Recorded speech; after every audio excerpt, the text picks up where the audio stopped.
अक्सर जब हम डरावनी कहानियों के बारे में सोचते हैं तो दिमाग में क्या आता है? कोई भूत, कोई पुरानी सी हवेली, है ना?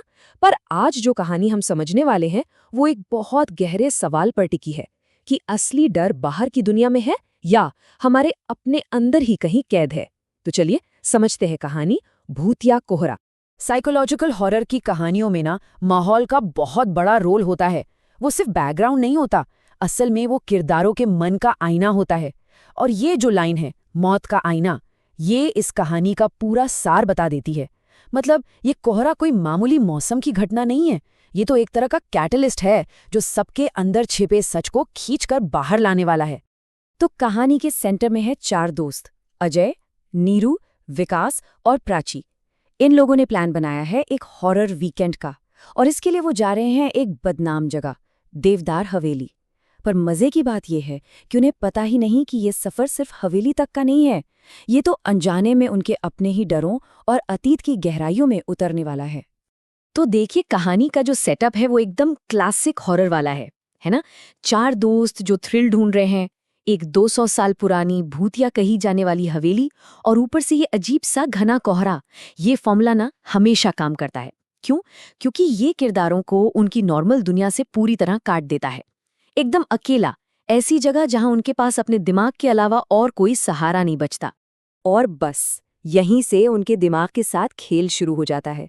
सोचिए, इतना घना कोहरा है कि कुछ दिख ही नहीं रहा, बाहरी दुनिया से कनेक्शन खत्म। फिर उन्हें लगता है कि वो एक ही पेड़ के पास से बार बार गुजर रहे हैं। ये एक लूप में फंसने जैसा है।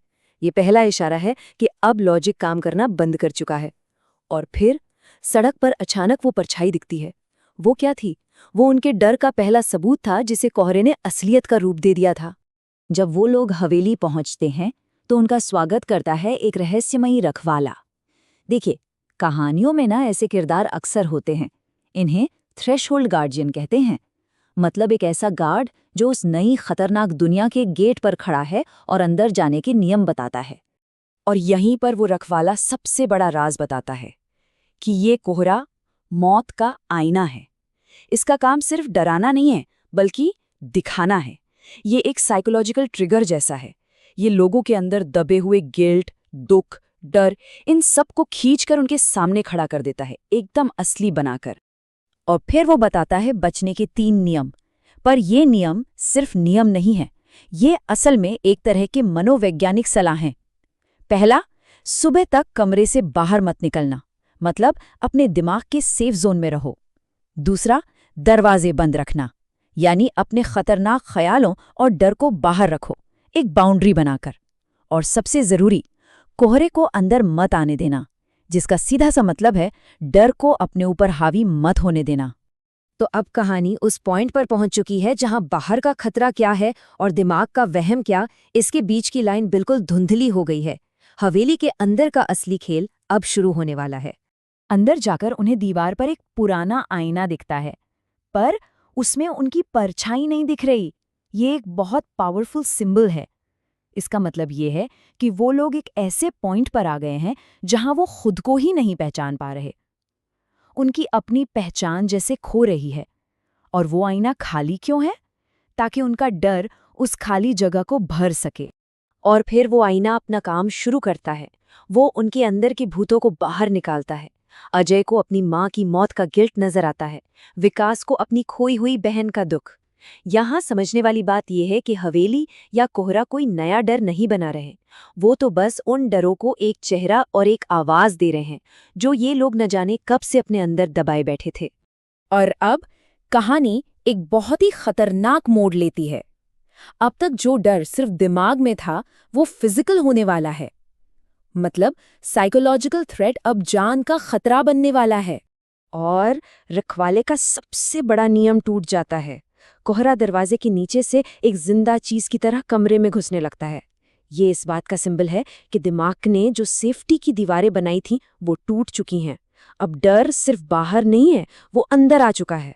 और अब बचने के लिए कोई भी सेफ जगह नहीं बची। एक और बात, कोहरा सिर्फ डर को हथियार नहीं बनाता, वो इच्छाओं का भी इस्तेमाल करता है। प्राची को कोहरे में से अपने बचपन के प्यार की आवाज आती है।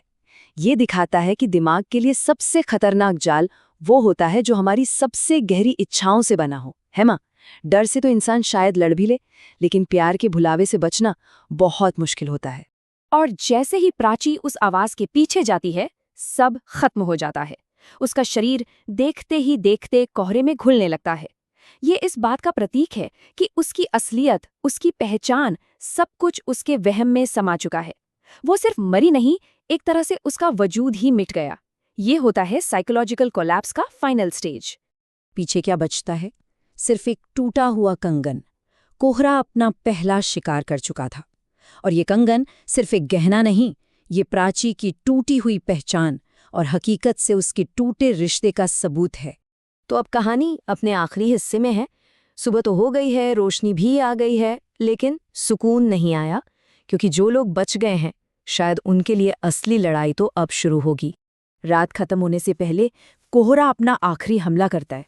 वो नीरू को उसके बचपन का डर दिखाता है, अकेले रह जाने का डर, और अजय को उसके भविष्य का डर दिखाता है, नाकामी और अकेलेपन का डर। इससे पता चलता है कि डर कितना वर्सेटाइल है। वो हमारे अतीत के जख्मों से भी निकलता है और भविष्य की चिंताओं से भी।